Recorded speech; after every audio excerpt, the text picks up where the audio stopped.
ಏನಾಯ್ತು ಕಂದ? ಅಮ್ಮ, ಇಂದು ನಮ್ಮ ಶಾಲೆಯಲ್ಲಿ ಯೂನಿಯನ್ ಡೇ ಇತ್ತು. ಅದಕ್ಕಾಗಿ ಬರುವುದು ತಡವಾಯ್ತಮ್ಮ.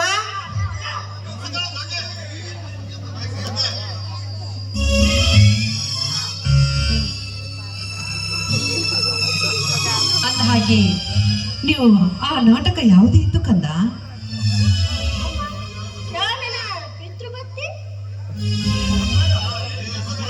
ಅದರಲ್ಲಿ ಭಕ್ತಿ ರಂಗ ನಾಟಕ ಅಂದ್ಯಲ್ಲ, ಅದು ಯಾವ್ದಂತ ಹೇಳ್ಬಾರ್ದೇನೋ ಕಂದ? ಅಮ್ಮ, ಶ್ರವಣ ಕುಮಾರನ ಪಾತ್ರ ಮಾಡಿದ್ದೇನಮ್ಮ.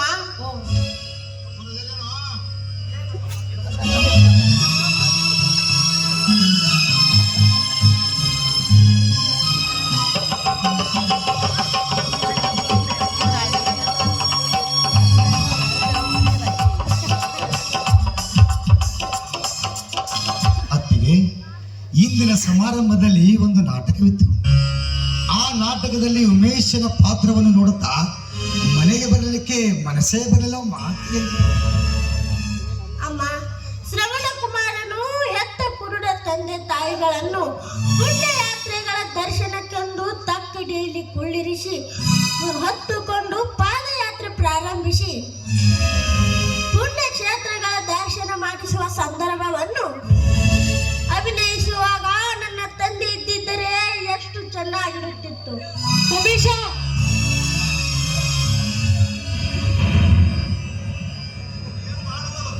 ಆದರೆ ಏನು ಮಾಡುವುದು, ಆ ವಿಧಿಯು ನನ್ನ ತಂದೆಯನ್ನು ಕಿತ್ತುಕೊಂಡು ನನ್ನನ್ನು ತಪ್ಪಲಿಯನ್ನಾಗಿ ಮಾಡಿಬಿಟ್ಟಿದ್ದಾರೆ ಅಲ್ಲವೇನಮ್ಮ?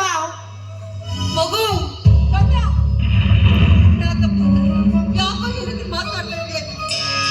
ಯಾಕಮ್ಮ ಚೀರುವೆ? ನನ್ನ ತಂದೆ ಸತ್ತಿಲ್ಲವೇ? ಹಾಗಾದರೆ ಶಾಲೆ ಹುಡುಗರು ನನ್ನನ್ನೇಕೆ ತಂದೆ ಸತ್ತವನೆಂದು ಕರೆದರಮ್ಮ? ಹುಡುಗರು ಆಟವಾಡುವಾಗ ಹತ್ತಿರ ಹೋದರೆ ಅಪವಿತ್ರತೆಯಿಂದ ಹುಟ್ಟಿದವನೆಂದು ಮಕ್ಕಳನ್ನು ಹೆತ್ತ ತಾಯಿಗಳಕ್ಕೆ ನನ್ನನ್ನು ಹೊಡೆಯುವರಮ್ಮ. ಹೇಳಮ್ಮ, ಹೇಳು, ತಂದೆ ಎಲ್ಲಿದ್ದಾರೆ ಎಂಬುದನ್ನಾದರೂ ಹೇಳು.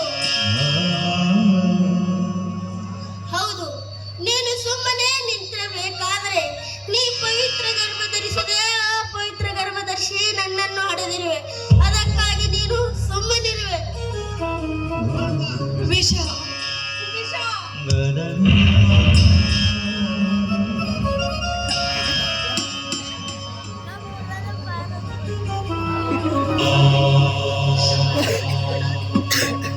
ಉಮೇಶ್, ಚೆನ್ನಾಗಿ ಮಾತನಾಡಿದೆ ಉಮೇಶ್.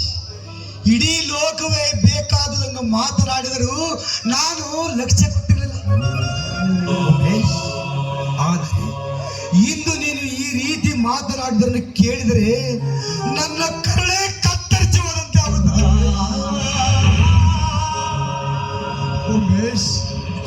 ನಿನ್ನ ತಾಯಿಯ ಬಗ್ಗೆ ಕೆಟ್ಟ ಶಬ್ದಗಳನ್ನು ಆಡಿದವರನ್ನು ಆ ದೇವರು ಎಂದಿಗೂ ಕ್ಷಮಿಸಲಾರ ಉಮೇಶ್. ನಿನ್ನ ತಾಯಿ ಅಗ್ನಿ ಅಷ್ಟೇ ಪವಿತ್ರ ಉಮೇಶ್, ಅಗ್ನಿ ಅಷ್ಟೇ ಪವಿತ್ರ. ಇಂಥ ತಾಯಿಗೆ ಬೇರೆಯವರ ಮಾತು ಕೇಳಿ ಈ ರೀತಿ ಮಾತನಾಡುತ್ತಿರುವೆಲ್ಲ, ಇದೇ ನಾವು ಉಮೇಶ್ ನೀನು ಶಾಲೆಯಲ್ಲಿ ಕಲಿತು ಬಂದದ್ದು. ಅಂದರೆ ನನ್ನ ತಾಯಿ ಪವಿತ್ರ ಆದ್ರೆ ನನ್ನ ಜನ್ಮ ವೃತ್ತಾಂತವನ್ನೆಲ್ಲ ಏಕೆ ಹೇಳಲಿಲ್ಲ? ಚಿಕ್ಕಪ್ಪ, ನೀವಾದರೂ ಹೇಳಬಾರದೆ? ಹೇಳುತ್ತೇನೆ ಕೇಳು ಉಮೇಶ್. ನಿನ್ನ ತಂದೆ ಜನ್ಮ ವೃತ್ತಾಂತವನ್ನು. ಉಮೇಶ್, ನಿನ್ನ ತಂದೆ ಹೆಸರು ಶಂಕರ್ ಎಂದು, ನಿನ್ನ ಇನ್ನೊಬ್ಬ ಚಿಕ್ಕಪ್ಪನ ಹೆಸರು ಸುನೀಲ್ ಅಂತ. ಆ ನಿನ್ನ ಚಿಕ್ಕಪ್ಪ ಸುನೀಲ್ ಮತ್ತು ಆತನ ದುಷ್ಕೃತ್ಯಗಳ ಮೋಸದ ಬಳಿಯಲ್ಲಿ ಸಿಲುಕಿ ನಿನ್ನ ತಂದೆ ನಿರಪರಾಧಿಯಾದ ನಮ್ಮನ್ನು ಅಪವಾದ ಹೊರಿಸಿ ಮನೆಯಿಂದ ಹೊರಗೆ ಹಾಕಿದರು ಉಮೇಶ, ಮನೆಯಿಂದ ಹೊರಗೆ. ಚಿಕ್ಕಪ್ಪ, ಹಾಗಾದರೆ ನನ್ನ ತಾಯಿಯ ಕೊರಳಲ್ಲಿ ಮಾಂಗಲ್ಯವೇಕೆ ಕಂಗೊಳಿಸುತ್ತಿಲ್ಲ? ಉಮೇಶ್, ನಿನ್ನ ತಂದೆ ಜೀವಂತ ಇರುವಾಗಲೇ ನಾವು ಮನೆ ಬಿಟ್ಟು ಹೊರಡುವ ಮುನ್ನವೇ ನಿನ್ನ ತಾಯಿಯ ಕೊಳಲೆಯ ಮಾಂಗಲ್ಯವನ್ನು ಕಿತ್ತಿಕೊಂಡು ಇದ್ದು ಸತ್ತಂತಾಗಿದೆ ಉಮೇಶ, ಇದ್ದು ಸತ್ತಂತಾಗಿದೆ. ಹಾ ಉಮೇಶ್, ನನಗೊಂದು ಮಾತು ನಡೆಸಿಕೊಡುವೆಯಾ? ಅದ ಮಾತು ಹೇಳಿ ಚಿಕ್ಕಪ್ಪ ನಡೆಸಿಕೊಡುತ್ತೇನೆ. ಉಮೇಶ್, ಅಂದು ನಿನ್ನ ತಂದೆ ಕಿತ್ತಿಕೊಂಡ ತಾಳಿಯನ್ನು ಮತ್ತೆ ನಿನ್ನ ತಾಯಿಗೆ ಒದಗಿಸಬೇಕಾದರೆ ನಿನ್ನ ಸ್ವತಃ ಸ್ವಬುದ್ಧಿ ಚಾತುರ್ಯದಿಂದ ಈ ನೊಂದ ತಾಯಿಯ ಕೊರಳಿಗೆ ಅದೇ ನಿನ್ನ ತಂದೆ ಕಡೆಯಿಂದ ಕಟ್ಟಿಸಬೇಕು. ಅಂದರೆ ನಾನು ಹೇಳುವುದು ಇಷ್ಟೇ ಉಮೇಶ್, ಅಂದು ನಿನ್ನ ತಂದೆ ಕಿತ್ತಿಕೊಂಡ ಮಾಂಗಲ್ಯವನ್ನು ಮತ್ತೆ ನಿನ್ನ ತಾಯಿಗೆ ಒದಗಿಸಬೇಕಾದರೆ ನಿನ್ನ ತಂದೆ ಎಲ್ಲಿದ್ದರೂ ಹುಡುಕಿ ತಂದು ಆತನ ಮನಸ್ಸನ್ನು ತಿದ್ದಿ ಮತ್ತೆ ನಿನ್ನ ತಂದೆ ತಾಯಿಗಳಿಗೆ ಒಂದುಗೂಡಿಸಿ ಈ ನೊಂದ ತಾಯಿಯ ಕೊರಳಿಗೆ ಮಾಂಗಲ್ಯ ಕಟ್ಟಿಸಿ ನೀ ಪಡೆ ಉಮೇಶ್, ನೀ ಪಡೆ ಮಗ ತಂದ ಮಾಂಗಲ್ಯ, ಮಗ ತಂದ ಮಾಂಗಲ್ಯ ಎಂಬ ವಜ್ರದ ಸರವನ್ನು. ಉಮೇಶ್, ಈ ಮಾತನ್ನು ನಡೆಸಿಕೊಡುವೆಯಾ? ಅಮ್ಮ, ನಿನ್ನ ಅಂತರಾಳವನ್ನು ಅರಿಯದೆ ಈ ರೀತಿ ಮಾತನಾಡಿದೆ. ಕ್ಷಮಿಸಮ್ಮ, ಕ್ಷಮಿಸಿ ಹರಿಸಮ್ಮ.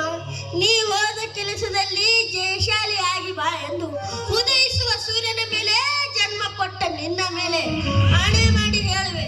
ಬೇರೆ ಏನಾದ ತಂದೆ ಎಲ್ಲಿದ್ದರೂ ಹುಡುಕಿ ತಂದು ಆತನ ಕೈಯಿಂದಲೇ ಈ ನಿನ್ನ ಬರಿದಾದ ಕೊರಳಿಗೆ ಮರು ಮಾಂಗಲ್ಯವನ್ನು ಒದಗಿಸಿ ಕೊಡದಿದ್ದರೆ ನಾನು ನನ್ನ ತಂದೆಯ ಮಗನೇ ಅಲ್ಲ.